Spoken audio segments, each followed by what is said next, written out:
Vous nous expliquez que signifie le sigle AMO. Voilà, alors le sigle AMO, c'est Aide en milieu ouvert. Donc en fait, ici nous nous trouvons dans un secteur qui est le secteur de l'aide à la jeunesse et nous travaillons donc au profit de jeunes, donc d'enfants et de jeunes et de leurs familles. Voilà, donc AMO signifie Aide à la jeunesse. Aide en milieu ouvert. Êtes-vous en collaboration avec d'autres institutions?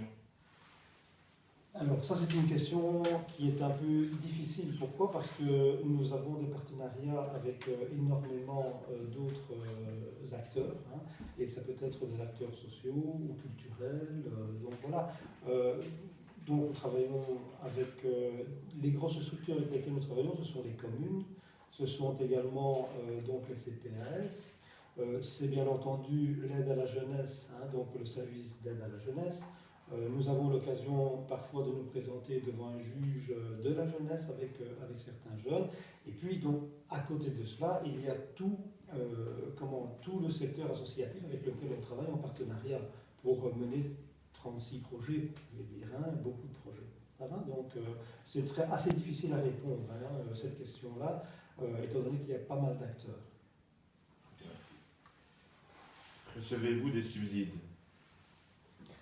Alors, le secteur de l'aide à la jeunesse, donc nous recevons effectivement des subsides de l'aide à la jeunesse, le ministère, donc en Fédération Wallonie-Bruxelles.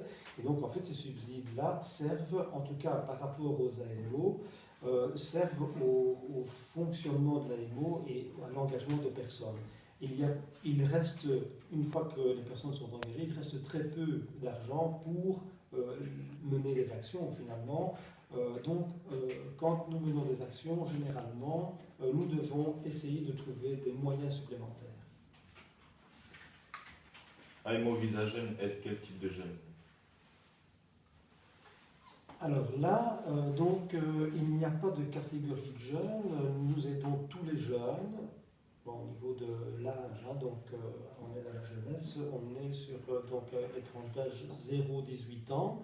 Avec une extension jusqu'à 20 ans, donc ça c'est la tolérance que nous avons pour l'instant, mais dans le nouveau code qui normalement devrait être voté au niveau législatif, on va probablement étendre cet âge-là à l'âge de 26 ans. Donc tous les jeunes sont concernés par, en tout cas, l'AMO. Nous prenons en charge tout type de demande de tout type de jeunes. Et le suivi dure combien de temps? Alors, en AMO, nous avons deux axes de travail. Nous avons un axe de travail qui est le suivi individuel, donc le travail individualisé avec les jeunes et avec leurs familiers. Et puis, il y a un autre axe de travail qui est le travail communautaire dans les quartiers. Là, nous allons à la rencontre des jeunes dans leur environnement proche de vie. Donc, quand on parle de suivi, chez nous, c'est assez difficile de déterminer je vais dire, une durée par rapport au suivi, puisque en fonction des objectifs à travailler, le travail va se faire de manière plutôt rapidement, ou plutôt, il va plutôt prendre du temps à certains moments. Par exemple, il est possible de juste régler un petit souci de scolarité, qui peut prendre très peu de temps, mais on peut aussi travailler sur une autonomisation du jeune, avec le fait de rechercher avec lui un logement, d'accomplir des démarches administratives au niveau du CPS, etc. Et là, ça prend plus de temps. Et votre équipe se compose de combien d'éducateurs? Alors ici, pour l'instant, nous avons une équipe d'une dizaine d'éducateurs, donc assistants sociaux et éducateurs, qui travaillent tous je vais dire selon les mêmes modalités. Un assistant social et un éducateur en AMO, généralement, ce sont des fonctions qui sont similaires, on fait un peu de tout. Je vais dire, Alors, une dizaine de personnes, pourquoi? Parce que ici, nous nous trouvons dans l'implantation de Châtelineau, mais l'AMO Visa Jeune, le siège se situe à Fleurus. Et nous avons également une implantation à Farciennes. Et donc, les territoires couverts par l'AMO Visa Jeune, c'est Farciennes, Fleurus, Esoprel et Châtelet. Châtelet. Comment estimez-vous l'avenir de l'association? Alors, question à venir, bien, au niveau, on va reprendre peut-être les statistiques. C'est vrai que chez nous, chaque année, donc nous rencontrons plus de monde, forcément, avec le travail sur le terrain. Nous travaillons quand même en soirée tous les jours. Donc, en été, nous travaillons jusque 20 heures, en hiver, nous travaillons jusque 18 heures. Mais nous allons à la rencontre des populations, ce qui fait que, au fil du temps, les populations que nous rencontrons je veux dire, sont plus nombreuses et le nombre de jeunes aussi. Donc, question à venir par rapport à l'AMO, je dirais que comme nous sommes dans l'axe préventif,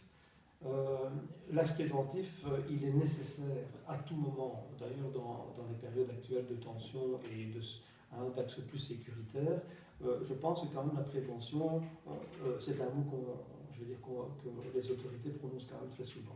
Donc, Bonjour. Bonjour. En quoi consiste le métier éducateur? Alors, le métier d'éducateur, c'est un métier très vaste parce qu'il y a différents domaines où on peut travailler. Donc, on peut être éducateur dans les écoles, on peut être éducateur pour les enfants qui sont placés dans des maisons d'hébergement, ou alors on peut être éducateur social, donc comme moi je suis, et là aller à la rencontre des jeunes dans les quartiers et faire plutôt du travail de prévention. Y a-t-il une différence entre éducateur et éducateur de rue? Oui, on peut dire. Maintenant, les études sont les mêmes. On fait les études d'éducateurs spécialisés. Par contre, en effet, qu'au niveau du terrain, c'est différent. Parce qu'un éducateur de rue doit avoir une approche vraiment sociale du travail, ne pas avoir peur d'aller à la rencontre des populations dans les quartiers. Donc, on peut dire que oui, le cadre de travail est totalement différent. Avez-vous besoin d'un diplôme pour faire votre métier?